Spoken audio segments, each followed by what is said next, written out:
Hello guys! Andito tayo ngayon sa A-Shore Urban Resort and Residences.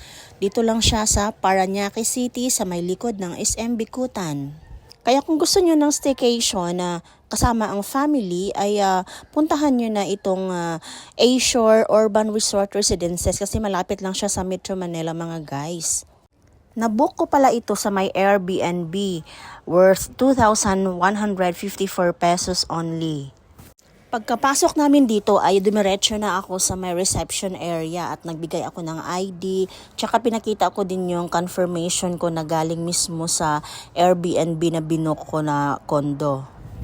At eto na, papasok na kami sa aming unit mga guys. Sasakay tayo ng elevator kasi nasa taas pa yung unit namin. So eto na, nasa 12th floor kami mga guys. Ano tayo sa pool view? Card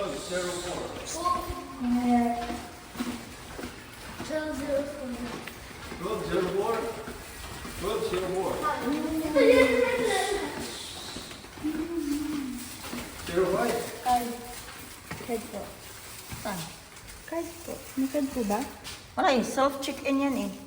Ha? Ito yung room namin, 1204. So, self-check-in to mga guys. Wala silang keycard na binigay. Yan lang, pindot-pindot lang sa may pin code na binigay sa akin ng may-ari ng condo unit. So, ayan, para ma-open yung pintuan. At eto na ang itsura sa loob mga guys na binuko, 2,154 pesos. So, actually, ganyan lang siya. Wala siyang kwarto. Studio type lang siya mga guys, kaya siya mura lang, 2,154 pesos lang siya. Ayan mga guys, may couch, isang couch, then bed, good for 2 persons lang ang bed. Kaya dyan kami sa couch matutulog mamaya kasi yung mga anak ko, dyan sila matulog sa may bed. Ayan, may aircon, may TV, meron ding orasan, ayan. Orasan, tapos may cabinet para paglagyan ng mga gamit. Meron din maliit na lamesa para kainan, tsaka 2 upuan. Ayan.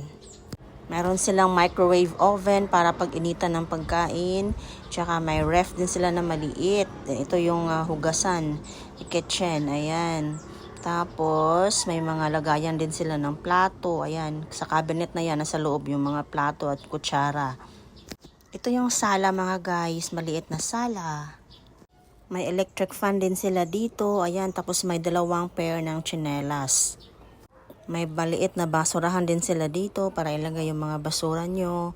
Tapos pasukin natin sa loob ng CR mga guys, ayan. So sa loob ng CR, meron dyan tissue, may 2 toothbrush. Malinis naman yung CR nila mga guys. Kaya worth it lang din yung binayad ko dito. Ayan, may shower sila dito. Ayan yung shower mga guys. Nasa 12th floor kami mga guys, kaya makikita namin ang baba. Ayan, so nakakalula. Pag andyan kami sa terrace, nakakalula mga guys kasi nakikita namin yung baba. Napaka taas mga guys. Ayan yung terrace nila dito. Meron ding maliit na lamesa sa may terrace. So ito mga guys, yung itsura sa may terrace. Makikita ang labas. Tapos ang kagandahan lang dito sa binuko na condo unit is ang pool view siya. So makikita namin yung pool, itsura ng pool sa baba. Meron kasing city view or pool view. So, itong nabuko is pool view siya. Kaya ayan, kita nyo naman, makikita namin ang mga pool dyan sa may baba mga guys. Napakaganda tingnan mga guys pag nasa taas. Tingnan nyo naman. Ayan, very Instagrammable. Kaya pwede mag-picture-picture dito sa my terrace. Ayan mga guys, nung binuksan ko yung cabinet dito sa kitchen, ayan nakita ko yung mga baso ng wine. Tapos, meron din sila ditong rice cooker mga guys. So, pwede kayo magdala ng rice if ever na gusto nyo magluto-luto. Kasi may rice cooker sila. Meron din silang heater pag gusto nyo magkape. Ayan. Meron din sila ito mga kutsara, mga tinidor, mga plato. Meron din sila dito electric stove mga guys. So, ang ginawa namin is nagbaon kami para magluto dito. So, nagbaon kami para sa aming dinner at saka breakfast. Ayan, may mga plato, may mga baso, may mga kutsara at tinidor naman dito sa may cabinet mga guys sa baba. Dito nakalocate yung mga plato nila at saka mga kutsara, tinidor. Tapos ito naman yung mga lutuan mga guys. Ayan, para magluto kayo dito. Dito nakalagay. Malinis siya mga guys, as in. 4 na toothbrush pala andito mga guys. Akala ko 2 lang. Ito pala 4 siya. Tapos may tissue na nilagay dito sa CR. Kasi ang bino ko kasi is good for 4 persons. So, eto na. Pupunta na tayo sa may beach area.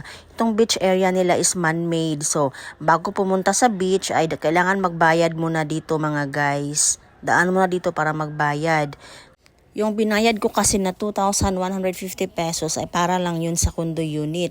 Hindi pa kasama dun yung bayad sa beach, sa man-made beach, which is 250 pesos per person. So, kapag maligo ka ng hapon, up 250 per head. Tapos pag maligo ka naman kinabukasan, another 250 pesos ang bayad naman per head.